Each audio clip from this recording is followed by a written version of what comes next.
সুপ্রিয় দর্শক, আসসালামু আলাইকুম। বিগত কয়েকদিন যাবৎ ভারত এবং বাংলাদেশ দুইটি দেশের মধ্যে সম্পর্কের বেশ অবনতি হয়েছে। বিশেষ করে 5ই আগস্ট শেখ হাসিনা পালিয়ে যাওয়ার পর থেকেই ভারতের আচরণে ব্যাপক পরিবর্তন লক্ষ্য করা গিয়েছে। বিশ্বমহলে বাংলাদেশকে যেভাবে সমালোচিত করার একটা চেষ্টা চালিয়ে যাচ্ছে, সেটি নিতান্তই খুবই নিন্দনীয় একটি ঘটনা। কিন্তু এখন প্রশ্ন হচ্ছে, হঠাৎ করেই ভারতের মিডিয়াগুলো কেন বাংলাদেশকে নিয়ে এত বেশি গুজব ছড়াচ্ছে? আমরা অনেকেই মনে করছি যে এর পিছনে একটাই কারণ, সেটি হচ্ছে শেখ হাসিনা যেহেতু ভারতের খুব পরীক্ষিত ভালো বন্ধু ছিলেন, সেহেতু তাকে পুনরায় আবার বাংলাদেশে পুনর্বাসিত করা এবং ক্ষমতায় বসানোর জন্যই ভারত বাংলাদেশের মধ্যে এই অস্থিরতা তৈরি করতে চাচ্ছে। হ্যাঁ, এটা একটি কারণ হতে পারে, বাট এটা একমাত্র কারণ নয়। আমরা অনেকেই এক ঢিলে দুই পাখি মারার কথা শুনেছি, কিন্তু ভারত এখানে এক ঢিলে অনেকগুলো পাখি মারছে। অনেকেই হয়তো বা অবাক হচ্ছেন, কিন্তু ভিডিওটি দেখতে থাকেন, পুরো বিষয়টা পরিষ্কার হয়ে যাবেন। তো আজকের ভিডিওতে আমরা দেখব ভারত বাংলাদেশকে নিয়ে কেন এই মিথ্যা বা গুজবের খেলাটা খেলছে। ভারতের বর্তমান কেন্দ্রীয় সরকার, বিজেপি সমর্থিত যে সরকার রয়েছে, এই সরকারের আসলে রাজনৈতিক মডেলটা কি, আসলে তারা কোন মডেলে রাজনীতি করে থাকেন, এটা যদি আপনি একটু খেয়াল করেন তাহলে আপনারা দেখবেন যে 2014 সালের পর থেকেই বিজেপি তাদের অভ্যন্তরীণ যত নির্বাচন বা রাজনীতির প্রেক্ষাপট, সেখানে তারা সবসময় হিন্দু মুসলিম দাঙ্গা লাগিয়ে হিন্দু মুসলিম এই শব্দটা ব্যবহার করেছে। বিশেষ করে নির্বাচনের সময় তারা কোনো না কোনোভাবে পাকিস্তানের সাথে একটি তাদের শত্রুতা আরো বাড়িয়ে বা সেখানে একটা অস্থিরতা তৈরি করে সেই অস্থিরতার ঘটনাকে ভারতের জন্য হুমকি স্বরূপ দেখিয়ে সাধারণ মানুষের কাছ থেকে কিন্তু ভোট আদায় করেছে। মূলত এটি মোদী সরকারের একটি ভোটের রাজনীতি বলতে পারেন। কিন্তু ভারতের গত নির্বাচনে বিজেপি জোট কিন্তু খুবই অল্প মার্জিনে জয়লাভ করেছে এবং বিরোধী শিবির, বিশেষ করে কংগ্রেস সহ যে ইন্ডিয়া জোট করেছে তারা, সেই জোট কিন্তু বিজেপি সরকারকে খুব ভালো ফাইট দিয়েছে এবং সেই নির্বাচনী ক্যাম্পে কিন্তু বিজেপি বিরোধী বেশ কিছু ইনফ্লুয়েন্সাররাও কাজ করেছে এবং সেই সকল ইনফ্লুয়েন্সাররা সাধারণ মানুষকে বোঝাতে সক্ষম হয়েছে যে মোদী সরকার ভোটের রাজনীতি করে শুধুমাত্র হিন্দু কার্ড খেলে।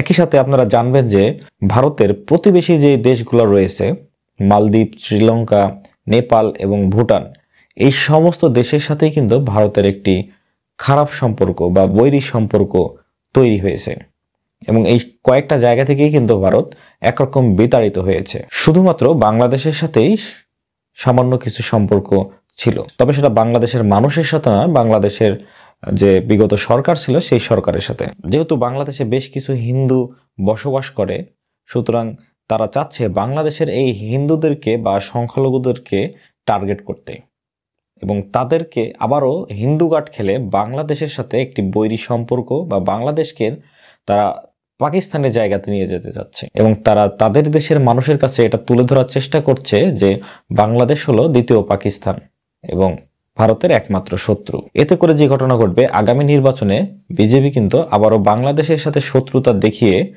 নতুন করে ভোট টানতে পারবে। আপনাদের অনেকের কাছে হয়তো বিষয়টা হালকা মনে হতে পারে যে বাংলাদেশের মতো ছোট একটা দেশের সাথে শত্রুতা করে ভারত কিভাবে বা মোদী সরকার কিভাবে নির্বাচনে একটা প্রভাব ফেলবে। এই প্রেক্ষাপটে আমি আপনাদেরকে বলতে চাই যে শুধু যে ভোটের রাজনীতি তা না, মোদী সরকার তার গদি টিকিয়ে রাখার জন্য তার মিডিয়াকে যেভাবে ব্যবহার করছে, এর পিছনে আরো একটি কারণ হচ্ছে, আপনারা লক্ষ্য করবেন বাংলাদেশে যখন ছাত্র জনতার সমন্বয়ে 5ই আগস্টের ঘটনা ঘটলো, একটা সফল আন্দোলন হলো এবং দীর্ঘ 15 বছরের একটি ফ্যাসিস্ট সরকারকে উৎখাত করে ফেলা হলো, তখন এই আন্দোলনের সঙ্গে কিন্তু ভারতের পশ্চিমবঙ্গের বেশ কিছু ছাত্ররা সমর্থন জানিয়েছিল।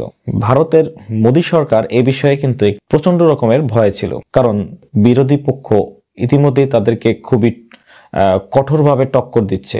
তো সেক্ষেত্রে যদি ছাত্র জনতা আবার সরকারের বিরুদ্ধে আন্দোলনের নামে, সেক্ষেত্রে কিন্তু মোদীর গদি টিকিয়ে রাখা একদমই সম্ভব নয়। তো বিজেপি সরকার বা মোদী সরকারের প্রথম এজেন্ডা যেটা ছিল, সেটা হচ্ছে বাংলাদেশের যে এই ছাত্র জনতার আন্দোলন, এই আন্দোলনটাকে প্রশ্নবিদ্ধ করা। কারণ যতক্ষণ পর্যন্ত এই আন্দোলন মানুষের সামনে বা বিশ্ব মিডিয়ায় প্রশ্নবিদ্ধ বা বিতর্কিত না হবে, ততক্ষণ পর্যন্ত কিন্তু মানুষ এই আন্দোলনটাকে একটি বা সফল আন্দোলন হিসেবে জানবে। এই আন্দোলনটাকে ব্যর্থ বা প্রশ্নবিদ্ধ করার জন্য মোদী সরকার এখানে হিন্দু কার্ড খেলেছে এবং সর্বশেষ যখন ইসকনের চিন্ময় দাসকে গ্রেপ্তার করা হলো, তখন কিন্তু এটি ভারতের জন্য খুবই বড় একটি কার্ড হয়ে দাঁড়ায়। ভারত কিন্তু একটি বড় সুযোগ পেয়ে যায় বাংলাদেশে সংখ্যালঘুদের প্রতি যে নির্যাতন হচ্ছে এই বিষয়টাকে বিশ্ব মিডিয়ার সামনে তুলে ধরার, এবং সেজন্যই তারা পুরো মিডিয়াটাকেই কাজে লাগাচ্ছে।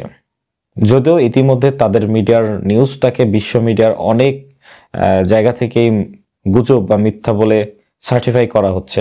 বিশেষ করে বাংলাদেশের সংখ্যালঘুদের নিরাপত্তা এ বিষয়ে ভয়েস অফ আমেরিকার যে রিসার্চ, সেখান থেকে দেখা যাচ্ছে যে বাংলাদেশের সংখ্যালঘুরা আগের তুলনায় এখন ভালো নিরাপত্তা পাচ্ছে। কিন্তু ভারতীয় মিডিয়া কিন্তু থেমে নেই, এবং তারা একদিক থেকে কিন্তু সফল। আপনি লক্ষ্য করে দেখবেন যে কলকাতার যে সব ছাত্ররা বাংলাদেশের ছাত্রদেরকে সমর্থন জানিয়েছিল, সেই ছাত্ররাও কিন্তু এই হিন্দু মুসলিম কার্ড খেলার কারণে এখন বাংলাদেশের বিরুদ্ধে অবস্থান নিচ্ছে, এবং পশ্চিমবঙ্গের বাংলাদেশের সীমান্ত ঘেরাও করার কর্মসূচিও তারা দিয়েছিল, এবং সেখানে তো বেশ কিছু মানুষ সীমান্ত পার হয়ে বাংলাদেশে দখল নেওয়ার একটা চেষ্টাও চালিয়েছিল। তো এই ভারতীয় মিডিয়া কিন্তু এই হিন্দু বা সংখ্যালঘু কার্ড খেলে ভারতের সাধারণ মানুষের মনে বাংলাদেশের প্রতি একটি ঘৃণা তৈরি করেছে, এবং বাংলাদেশের এই সফল ছাত্র জনতার আন্দোলনকেও কিন্তু ভারতের মানুষের মনে প্রশ্নবিদ্ধ করতে পেরেছে। এরপরে আমরা যদি দেখি, ভারত কিন্তু আন্তর্জাতিকভাবে বিভিন্ন জায়গায় ব্যর্থ হচ্ছে। বিশেষ করে কানাডার সাথে কিন্তু ভারতের সম্পর্ক খুবই বৈরী। এমনকি কিছুদিন আগে কানাডার প্রেসিডেন্ট ভারতীয় নাগরিকদের কানাডা ছাড়তেও নির্দেশ দিয়েছেন। পাঞ্জাবে কিন্তু আলাদা রাষ্ট্র করার জন্য শিখ ধর্মাবলম্বী যারা রয়েছে তারা কিন্তু অনেকদিন থেকে একটি আন্দোলন করে আসছে। খালিস্তান নামে একটি রাষ্ট্র প্রতিষ্ঠা করতে তারা চায়, এবং সেই খালিস্তানপন্থী এক নেতাকে কিন্তু ভারতীয় গোয়েন্দা সংস্থা কানাডাতে গিয়ে হত্যা করে। এমন একটি অভিযোগের প্রেক্ষিতেই কিন্তু কানাডা এবং ভারতের রাজনৈতিক সম্পর্ক নষ্ট হয়, যার কারণে বর্তমানে কানাডাতে যে সমস্ত ভারতীয় রয়েছে তাদেরকে কানাডা ছাড়তে একটি নির্দেশনা দিয়েছে কানাডার প্রেসিডেন্ট। একই সাথে ডোনাল্ড ট্রাম্প প্রেসিডেন্ট নির্বাচিত হওয়ার আগে থেকেই বলে আসছে যে আমেরিকাতে যে সমস্ত অভিবাসী রয়েছে তাদেরকে সে আমেরিকা থেকে বের করে দেবে। ভারতের নাগরিকদের একটি বড় অংশ আমেরিকাতে রয়েছে এবং তারা অভিবাসন প্রক্রিয়াতেই রয়েছে। ভারতীয় মিডিয়ার রিপোর্ট অনুযায়ী যদি ডোনাল্ড ট্রাম্পের এই অভিবাসন নীতি কার্যকর করা হয়, তাহলে ভারতের 50 থেকে 60 হাজার নাগরিককে আমেরিকা ছাড়তে হবে। তো আমেরিকা এবং কানাডার কাছে ভারতের যে সম্পর্কের অবনতি বা একটা বিশাল ব্যর্থতা, এই ব্যর্থতাকে ঢাকার জন্যই কিন্তু মোদী সরকার এই বাংলাদেশ ইস্যুটাকে একটি প্রধান ইস্যু তৈরি করেছে। তারা শুধুমাত্র বাংলাদেশ ইস্যু, সংখ্যালঘু ইস্যু, ভারত কি করেছে এইগুলো নিয়েই আলোচনা করছে। এর প্রধান কারণ কিন্তু এটি যে মোদী সরকারের যে ব্যর্থতাগুলো রয়েছে, কানাডা এবং আমেরিকা থেকে তাদের নাগরিকদের বের করে দিচ্ছে, এটা মোদী সরকার কোনোভাবেই নেগোশিয়েট করতে পারছে না। মালদ্বীপ, শ্রীলঙ্কা, ভুটান এবং সর্বশেষ নেপাল থেকেও ভারত বিতাড়িত হচ্ছে। ইন্ডিয়া আউট ক্যাম্পেইন চলছে, সেখানে তারা টিকতে পারছে না। বাংলাদেশের বিগত সরকারকে অন্ধ সমর্থন দিয়ে বাংলাদেশের নাগরিকদের প্রতি তারা যে নির্যাতন চালিয়েছে, এই বিষয়টা যখন বিশ্ব মিডিয়ায় প্রচার হচ্ছে, এই সমস্ত ব্যর্থতাকে ঢাকার জন্যই মোদী সরকার তার মিডিয়াকে ব্যবহার করে শুধুমাত্র বাংলাদেশ ইস্যুটাকেই এত ব্যাপকভাবে তুলে ধরছে। ভারতের বলয় থেকে যে বাংলাদেশ বের হয়ে চীন এবং পাকিস্তান বলয়ের দিকে এগিয়ে যাচ্ছে, এই ব্যর্থতাও কিন্তু ভারতের নিজস্ব।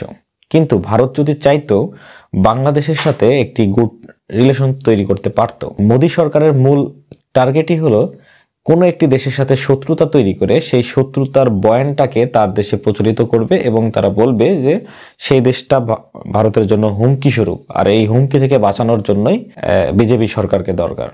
মূলত এটিই ছিল বিজেপি সরকারের এজেন্ডা, আর যার কারণেই তারা বাংলাদেশ নিয়ে এই গুজব বা মিথ্যা তথ্য ছড়িয়ে ভারতীয় নাগরিকদের মনে বাংলাদেশ সম্পর্কে একটি খারাপ ধারণা তৈরি করছে।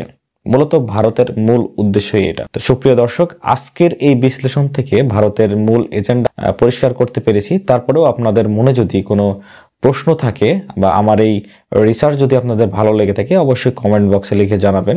আপনার মন্তব্যই আমাদের সামনে এগিয়ে যাওয়ার প্রেরণা। ধন্যবাদ সকলকে।